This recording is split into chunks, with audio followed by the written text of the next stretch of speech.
Soup नखहि समुझाय कर, बल बोल से बहु भांति।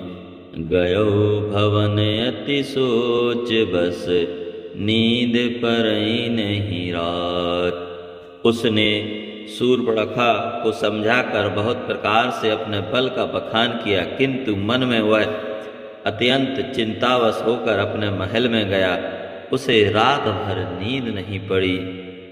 सुर नर असुर नाग खग माही, मोरे अनुचर कहे को नाही। खरदूषण मोहि शम बलवंता, तिनहि को मारहि बिनु भगवंता। वह मन ही मन विचार करने लगा, देवता मनुष्य असुर नाग और पक्षियों में कोई ऐसा नहीं जो मेरे सेवक को भी पा सके। खरदूषण तो मेरे ही समान बलवान थे, उन्हें भगवान के सिवा और कौन मार सकता है। सुर रंजन भंजन मही भारा, जो भगवंत लीन है अवतारा।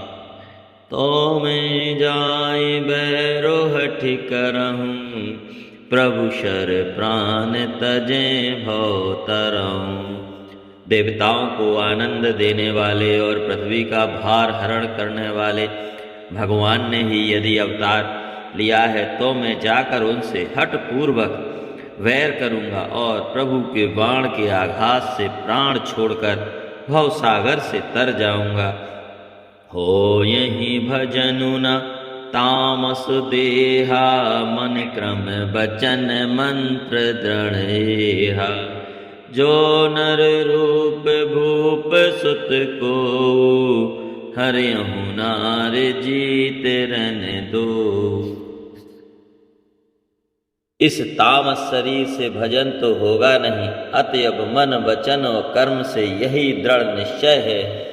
और यदि वे मनुष्य रूप कोई राजकुमार होंगे, तो उन दोनों को रण में जीतकर उनकी स्त्री को हर लूँगा।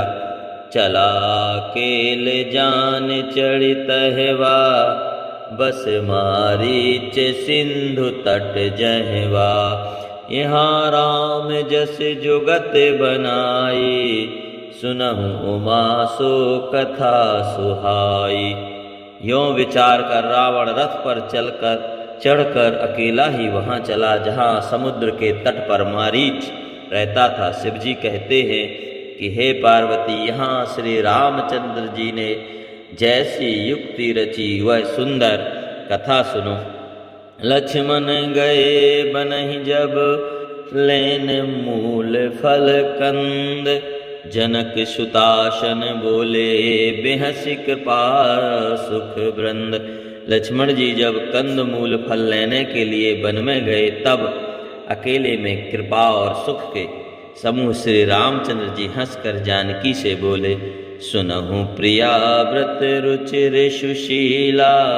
मैं कछु करब ललित नर लीला। तुम पावक महु करहु निवासा, जो लगी करो निशाचर नासा। हे प्रिय, हे सुंदर पतिव्रत धर्म का पालन करने वाली सुशीले, सुनो, मैं अब कुछ मनोहर मनुष्य लीला करूँगा। इसलिए जब तक मैं राक्षसों का नाश करूँ, तब तक तुम अग्नि में निवास करो। जब ही राम शब कहा बखानी, प्रभु पद धरि अनल शमानी। निज प्रतिबिंब राखितहि सीता, तैसहि शील रूप शुभिनीता। श्री राम जी ने ज्यों ही सब समझा कर कहा, त्यों ही श्री सीता जी प्रभु के चरणों को हृदय में धरकर अग्नि में समा गईं। सीता जी ने अपनी ही छाया मूर्ति वहाँ रख दी, जो उनके जैसे ही शील स्वभाव और रूप वाली तथा वैसे ही विनम्र थी। लक्ष्मण हूँ यह मरम न जाना, जो कछु चरत रचा भगवाना। 10 मुख गयऊँ जहाँ मारीचा, नाय माथ स्वारथ रत नीचा। भगवान ने जो कुछ लीला रची, इस रहस्य को लक्ष्मण जी ने भी नहीं जाना। स्वार्थ परायण और नीच रावण वहां गया जहां मारीच था और उसको सिर नवाया। नवन नीच के अति दुखदाई, जिमि अंकुश धनु उरग बिलाई। भयदायक खल के प्रियवानी, जिमि अकाल के कुसुम भवानी। नीच का झुकना नम्रता भी अत्यंत दुखदाई होता है, जैसे अंकुश धनुष सांप और बिल्ली का झुकना। हे भवानी, दुष्ट की मीठी वाणी भी उसी प्रकार भय देने वाली होती है जैसे बिना ऋतु के फूल। कर पूजा मारीच तब सादर पूछी बात, कवन हेतु मन व्यग्रते अक्षर आयहूं तात। तब मारीच ने उसकी पूजा करके आदर पूर्वक बात पूछी, हे तात, आपका मन किस कारण इतना अधिक व्यग्र है और आप अकेले आए हैं। 10 मुख शकल कथा तेहि आगे, कही सहिते अभिमान अभागे। ओ कपट मृग तुम छलकारी, जय विधि हरे आनो नृप नारी। भाग्यहीन रावण ने सारी कथा अभिमान सहित उसके सामने कही और फिर कहा, तुम छल करने वाले कपट मृग बनो, जिस उपाय से मैं उस राजवधू को हर लाऊं। ते पुनि कहा सुनहु 10 सीसा, ते नर रूप चराचर ईशा। तासो तात बयरु नहीं कीजे, मारे मरे जियाए जीजे।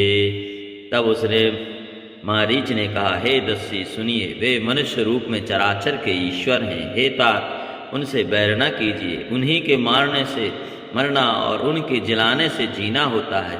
सबका जीवन मरण उन्हीं के अधीन है। मुनि मख राखन गयो कुमारा, बिनु फर सर रघुपति मुहि मारा। सत जो जन आयऊ छन माही, तिन सन बयरु किए भल नाही। यही राजकुमार मुनि विश्वामित्र के यज्ञ की रक्षा के लिए गए थे। उस समय श्री रघुनाथ जी ने बिना फल का बाण मुझे मारा था, जिससे मैं क्षण भर में 100 योजन आगे रहा। उनसे बैर करने में भलाई नहीं है। भय मम कीट भृंग की नाई, जह तह मैं देखूं दो भाई।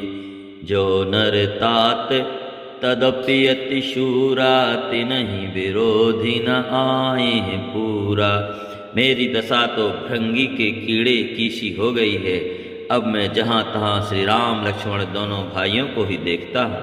और हेता, यदि वे मनुष्य हैं तो भी बड़े शूरवीर हैं। उनसे विरोध करने में पूरा न पड़ेगा, सफलता नहीं मिलेगी। जेहि ताड़ का सुबाहु हते, खंड्यु हर को दंड। खर दूषण त्रिशरा बधेऊ, मनुज की यस बरिवंड।